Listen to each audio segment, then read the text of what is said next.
My name is Cara Carrier. I am a visual practitioner, and I make custom charts, provide graphic recording and graphic facilitation services to individuals and organizations, and I'm based in Burbank, California. Why do I do what I do? I have a long history of creating art in various formats. While I don't profess that what I do now is strictly art, I find that the best method of getting an idea across, or an emotion, or getting a reaction from an audience, or having a lasting impact on learning a topic or an idea, it's much more relevant. In my life, art has always had an impact on me, and when I'm trying to convey an idea or elicit a reaction, I default to more expressive forms of communication. I grew up in Wisconsin with a family that was very supportive of the artistic endeavors. My mother was a professional singer and had her own company. My father, very much an attorney and logical, and I don't think I've ever won an argument against him, but very supportive of arts and music and anything creative. So when I was young, I was taking art lessons and drawing portraits of live models and in a private studio. And so by the time I graduated and I went to college and I would come home on summer break, I was drawing murals, 15 feet by 20 feet in the walls of my parents' house. And I was also very much involved in a lot of music. I played the flute. I majored in flute and voice performance and decided to add English to that mix when I was in college, just so that I'd have something to fall back on in case I couldn't make any money off of it. So and you picked an English major to fall back. Yes, I know. Well, math wasn't going to do it for me, so I had to do something a little bit more potentially lucrative. And Garrison Keillor kept saying that English majors were amazing, so I figured I'd follow his advice. So I was a flute major, and after college I didn't really know what I wanted to do, but I was pretty good at flute, and so I started practicing more, thinking, okay, the next step is graduate school. I practiced for months on end right after graduation, and then I auditioned for a performance program at the University of Minnesota, and I didn't get in. That was quite the blow to my ego, but the reaction I had after practicing and doing my audition, before I knew I hadn't gotten in, I was just so relieved that I didn't have to practice anymore. And given that being a performer requires you to practice pretty constantly, it probably wasn't the best mentality I would need to be a success in flute performance from a graduate standpoint. So I decided to shift gears, and I knew I liked music and the creative endeavors, but I also had the sense of, how things would work business-wise. So at a suggestion from my mother, she said, why don't you go and get an arts administration degree, because you know the ins and outs of business and for creative people. So I did. I went and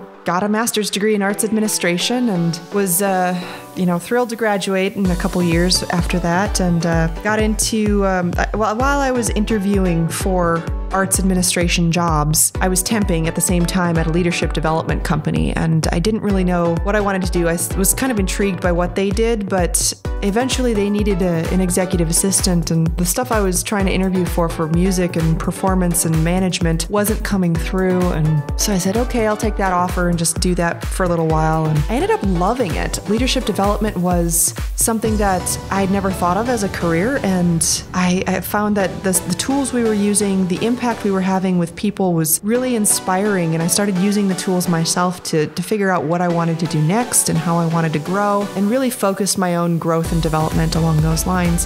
Fast forward a couple years, and I became part of the business development team at that company, and that meant really supporting the sales team and making presentations and proposals that were very clearly articulating the value proposition that we brought to the table from a development standpoint. So I was selling those leadership development tools. So one key turning point in my professional career was when I was in that job, and a colleague of mine came into my office and really was upset and dispirited and disheartened at her career, and she didn't really know what to do next with her own growth and needed to get back on track. So we worked together and put together some visual tools that would help her apply the growth and development opportunities that we were selling to her own life. And so we started helping each other. So I was teaching her how our tools worked, and she was learning how to promote herself and to get where she wanted to go from a career standpoint. And I thought, this is really exciting, because 3 months after we got done with that process, she followed the plan that we put in place and got promoted,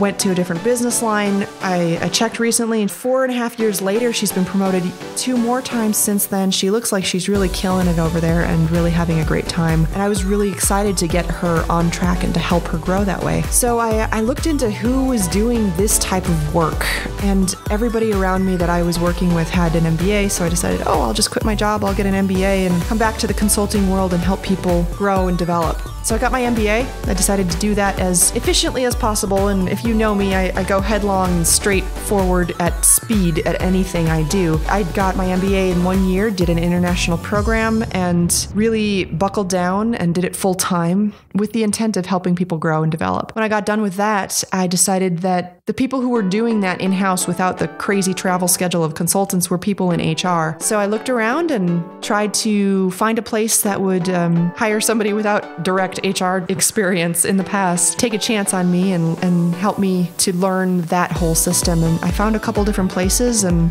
I was doing well at one place and developing content and helping deliver learning experiences. And then I was recruited to another place, a Fortune 500 company, where I was managing learning programs. And one of the challenges I was facing was that those learning programs were like one and done, where we would have the idea of helping people understand and be aware of bias in the workplace. And they would attend these learning sessions, which were virtual. An hour and a half later, they would walk away, and you check in with them a week later and they wouldn't remember what was covered or how it really applied to their lives. I thought, this is really a problem in the learning industry, but I was really good at art back in the day. I realized that I wasn't in the perfect position for me. I really wanted to incorporate some sort of art with that impact into my daily life. So I signed up for a class doing graphic recording, learning how to do visual work. And I worked through that on my own pace. And I really thought, this is really exciting. This could have so much application in so many different ways to the different things I want to do with my career. And instead of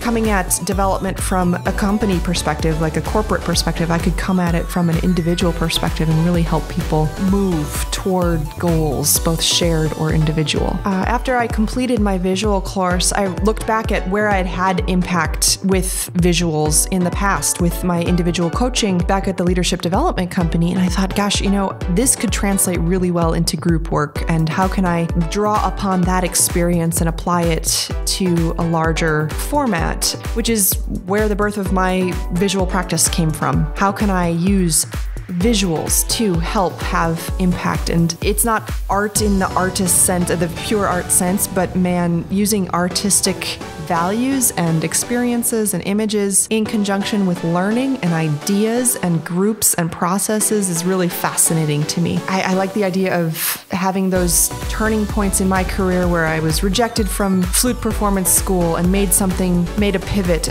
as a really powerful opportunity for me, where I was really excited by career development and made a pivot and went back to school and got my MBA, where I was looking for a consulting job but pivoted to do internal HR. There are a lot of times where my career has followed kind of that internal chaos seeming trajectory, but in reality, there's been this underlying red thread throughout, which was always having an impact with some sort of art form. So that's where I get really excited, and that's why I do what I do today. Okay, so when I was in high school, I had an assignment in my art class. It was going to be a charcoal portrait that all of us had to go find a picture, black and white picture, of some face that we thought was intriguing. And so I went to the Life magazine that was on the coffee table, and I paged through, and I found this really great picture that was like this guy was just looking at me from the pages, just seeing into my soul. And I thought, oh, this is great. I'm going to pick this picture. And it was Timothy Leary. So I took the picture and I made this masterwork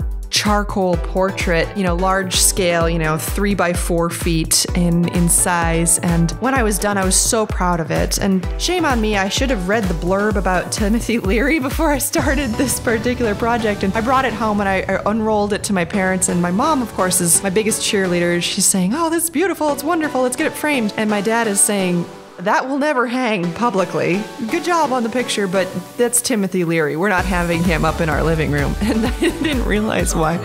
Timothy Leary was a strong proponent of the use of LSD, and my dad didn't think that was appropriate for public consumption. So now that framed picture hangs on the top of the staircase to the second floor of my parents' house. It's still there. It's beautiful, but maybe not the best subject choice. It's not hanging in your father's law office. No. His law practice did not need Timothy Leary's ever watchful eye.